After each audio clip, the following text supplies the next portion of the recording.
Ok, ben on va présenter notre robot. Alors,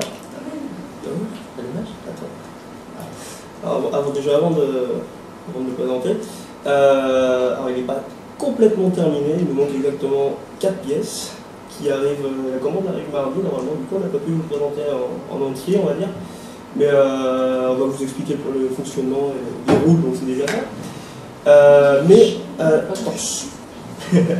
Mais avant, comme on l'a dit plusieurs fois pendant la présentation, on a fait une petite vidéo de présentation du robot justement, qui montre ses caractéristiques, qui fait de la com sur le robot, on aime bien en fait, et qui va vous présenter aussi son nom, vu qu'on n'a pas encore dévoilé le nom du robot.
Donc voilà, il s'appelle Pythagore. Maintenant je vais le montrer. Et attraper la main. Non, c'est bon,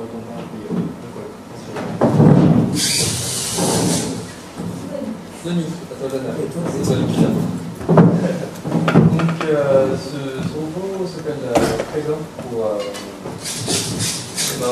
pour une bonne raison, c'est qu'on a décidé de tirer parti du théorème de Pythagore, le fameux théorème de Pythagore, qui a beaucoup de gens depuis la 5e.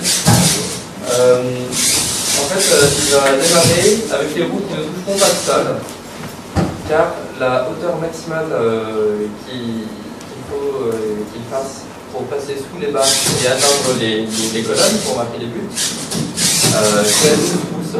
Or, on a le droit de monter jusqu'à 18 pouces en hauteur. Et ben, un commentaire pour regagner ces 10 pouces. Donc, on s'est dit qu'on ne pouvait pas les passer en hauteur, mais on peut les passer en longueur. Donc, si on arrive à les transformer, des pouces de hauteur en pouces en longueur, c'est gagné. On passe dessous et on tire parti pour les bras, justement, de la totalité des 18 pouces autorisés. Il s'appelle Pythagore justement à cause de ce fameux triangle rectangle qu'on voit sur son logo. Parce que chaque côté fait 18 pouces, donc l'hypoténuse est plus grande que si on faisait un triangle de 12 pouces et 18 pouces. Pour ça, donc, du coup, ce sera un des premiers robots qui commence avec les roues hors du sol, au-dessus du sol.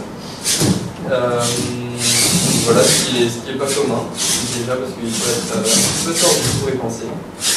Et ensuite, parce que c'est pas forcément pratique. Mais là, on a un montage qui fonctionne bien. En fait, il sera posé sur son intake et tout simplement, il lèvera les bras, ce qui aura pour effet de descendre les roues. Donc, c'est pour ça qu'il s'appelle Pythagore. Ensuite, le ratio 15,5, c'est un petit quelque chose de mon invention. Les moteurs donc, qui sont ici pour lever le bras, donc on ne les a pas encore montés de ce côté-là pour pouvoir le manipuler. Mais les moteurs sont montés en mode vitesse parce que au niveau des engrenages, ici, on a une réduction 1/25e. Et donc si on multiplie ça par les 160 sur 100, donc c'est Donc si on multiplie ça par 1,6, donc c'est le fait que les moteurs soient en mode rapide, ça nous donne à peu près 1 sur 15,5. Et c'est 1 sur 15, c'est le ratio qui est généralement utilisé. C'est ce qu'il y avait sur Simba et sur 2000 autres robots de ces catégories. Sauf que ça prend moins de place. Le lien est sur la complexité du mécanisme et prend aussi légèrement moins donc moins de place et moins d'axes. Les axes sont mieux tenus. Donc ici c'est. Ouais, je suis tombé dessus un petit peu par hasard. Enfin, si je mettais les roues comme ça. Et après je me suis dit, ah non, c'est pas possible, ça passera jamais. Puis après j'ai eu une autre idée, comme ça passe. Et donc c'est pour ça que maintenant on a ce ratio un peu bizarre, mais qui fonctionne quand même parfaitement, vous pouvez le voir. Alors qu'on a deux roues qui tournent à des vitesses différentes sur le même axe. C'est là que ça passait pas, à l'origine. Puis quoi, c'est plus rapide. Ah, donc ici c'est ce qu'on a prévu de mettre devant, donc l'intake. Tiens, un PlayStation ici.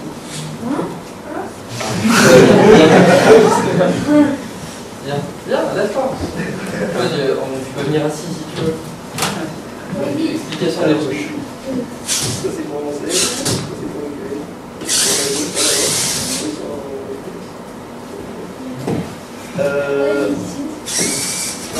Denis, il y en a un qui peut marcher. Ah oui. Oui, voilà.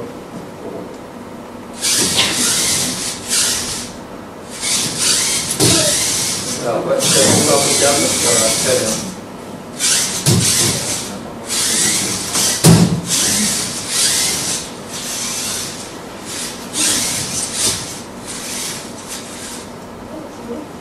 Je vais essayer. Bien essayé.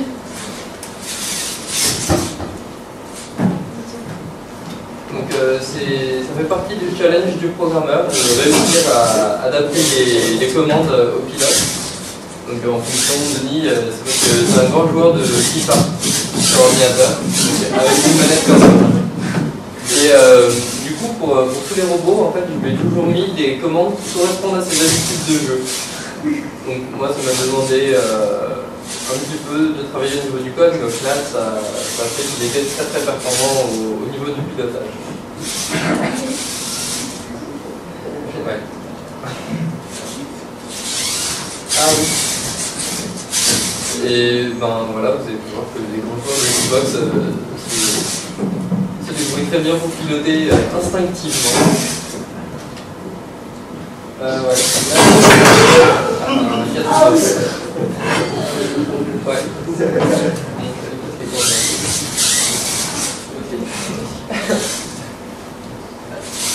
que vous avez d'autres questions?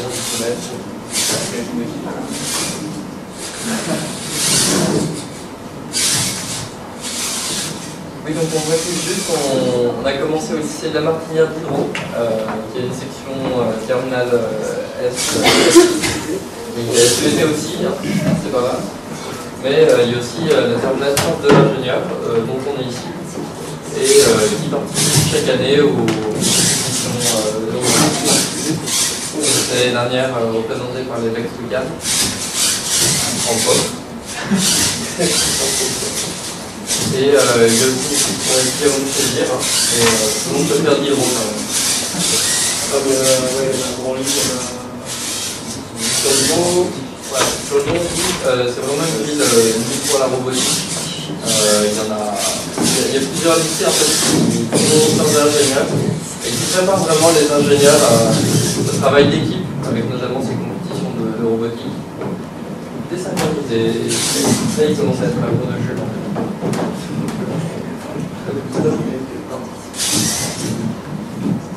Non, là, c'est l'adaptation, ça demande en fait. C'est pour ça qu'il veut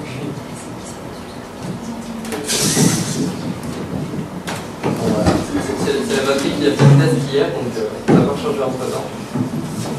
Mais sinon, ça tient 2 minutes sans broncher tout un match, sans problème.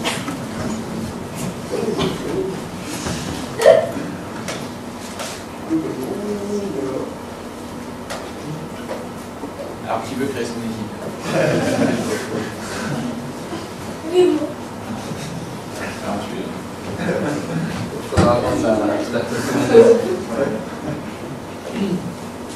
Ah, même si on ne fait pas ici, on peut quand même. Si on est passionné, il faut juste savoir programmer un minimum. Et il faut juste trouver quelques acolytes aussi.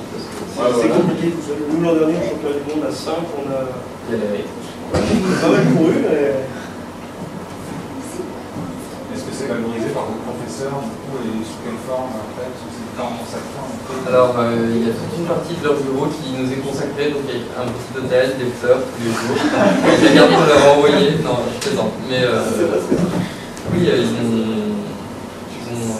mis la carte postale qu'on leur a envoyée de Los Angeles sur le prix d'innovation qu'on avait gagné avec le lycée. Donc voilà, dans la classe. Quand on était au lycée, enfin vous, c'était votre PPE? Non. Enfin, vous avez une valorisation. Ça dépend des lycées. Il y a des lycées où c'est leur PPE, donc c'est un projet qu'ils ont obligé de faire en terminale. Là, leur projet c'était le robot de compétition, donc du coup c'est noté. Vous avez pas eu un petit bonus vous non. Sur un alors ça c'était pour ceux de l'année dernière, hein. Moi je me souviens très bien. Oui, leur PPE c'était un robot qui montait les marches, qui a On a eu un bonus pour notre bac blanc. Parce qu'en fait, la première compétition, on l'a faite durant notre bac blanc, du coup ça nous a mangé un peu de temps. Et on a eu des petits points en plus. Et en général, après ça dépend toujours des professeurs, mais nous, nos professeurs, M. Manchanin et Mme Bois, étaient très contents qu'on soit impliqué dedans et tout. Ils nous ont poussé. C'est toujours nos deux plus grands fans d'ailleurs. Parce qu'en fait, au début, au lycée, c'était dans le cadre de nos cours qu'on créait les robots. Enfin, à la fin, on venait au-delà des heures de cours parce que ça nous plaisait vraiment et on voulait continuer. Mais au départ, c'était vraiment pendant les cours qu'on a appris à manipuler ces pièces-là et à travailler.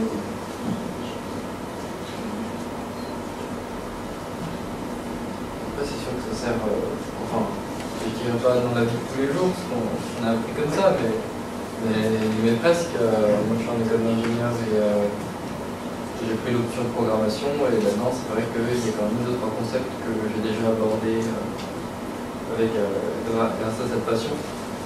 Et là aussi on peut y voir une certaine forme de valorisation, puisque du coup ça fait 18 de moyenne sur le lieu d'informatique. Bon, j'aurais sans doute pas eu autant si j'avais pas fait de robotique et de programmation.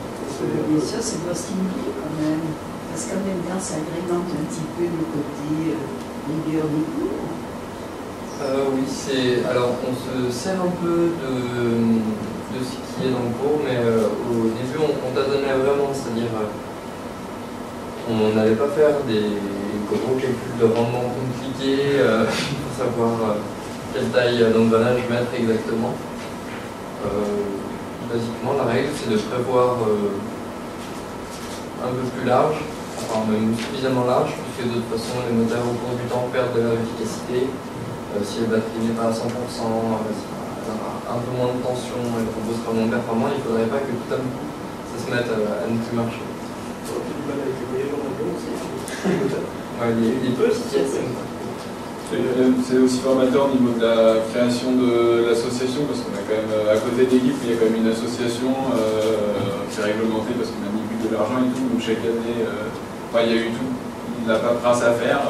C'est énormément d'organisation. Et puis chaque année, bilan moral, bilan financier et tout, c'est formateur, quoi. Il y a une association derrière quand même. Parce qu'en fait, il faut savoir que dans l'équipe, en soi, il y a presque autant d'administratif, de gestion, tout ça, que de robotique en elle-même. Donc quand on était au lycée, c'était que la partie robotique, et on a découvert en quittant le lycée que c'était vraiment beaucoup plus vaste et qu'il y avait beaucoup de domaines à travailler. On est une équipe de robotique, mais on ne fait pas tant que ça. On passe plus de temps, on fait un tiers de robotique, un tiers de com et un gros tiers de trouver des financements. Et puis aussi, pour les vidéos, ça m'a servi, moi. Maintenant, je travaille pour Robo Éducation, donc qui organise les compétitions, et je m'occupe de la communication.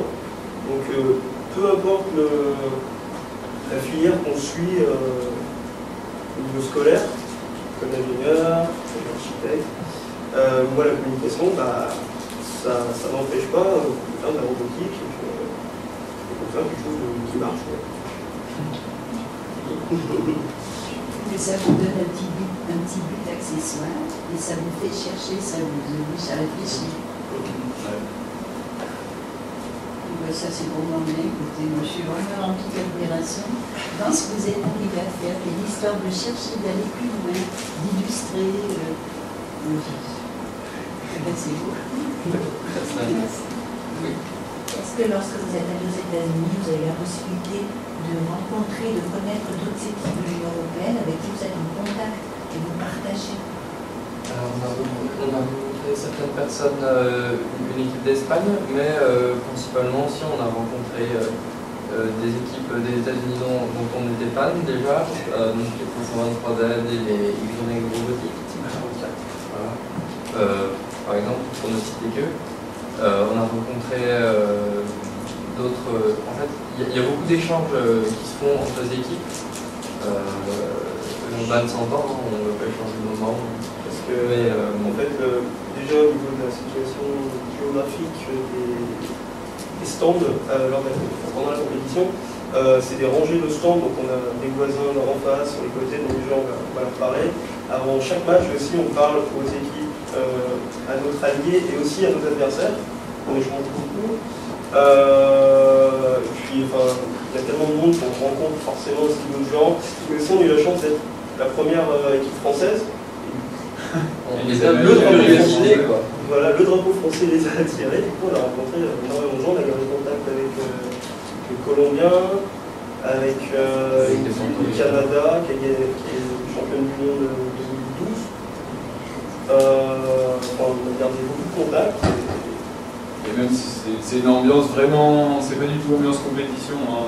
En France, on sentait bien que c'était pas la guerre, mais c'était un peu tendu. Il y avait de la tension des fois entre certaines équipes. Alors que là-bas, c'est vraiment, on est tous rassemblés autour de même passion, on discute. Il y a une équipe qui est venue nous voir, qui nous a dit mais vous pourriez faire ça sur votre robot pour l'améliorer un peu. C'est les ex-champions du monde. Les ex-champions du monde, voilà. Ils sont venus nous voir pour nous aider à améliorer le robot. C'est vraiment ça. On a besoin de Vincent qui mette l'élastique, qui nous en a fait 4 mètres. C'est vraiment. Il y a beaucoup d'échanges entre les équipes et on est ensemble, on s'amuse, on discute. Et même en dehors des compétitions, sur internet, on échange des conseils ou des idées comme ça pour partager, quoi, pour s'aider. C'est très bien. Après, quelque part, en fait, ce qui est marrant, c'est que c'est plus proche du monde du logiciel libre. Ceux qui connaissent un peu avec Linux, les forums d'entraide et tout, ou tous ceux qui savent quelque chose n'ont de cesse que de l'enseigner aux autres en quelque sorte. Et ceci, quelque part, ça nous a contaminés nous aussi, et on essaie de transmettre ce qu'on sait aux étudiants, comment on va à l'hydro, ou à Branly aussi. Pour l'éducation, on m'a demandé de donner un petit cours de programmation au lycée Branly pour les aider à commencer cette année pour l'autonomie. Et du coup, chaque chose qu'on sait, en fait, on essaie de la retransmettre. C'est quoi Plaisir? C'est le logiciel qui m'a servi à faire la présentation.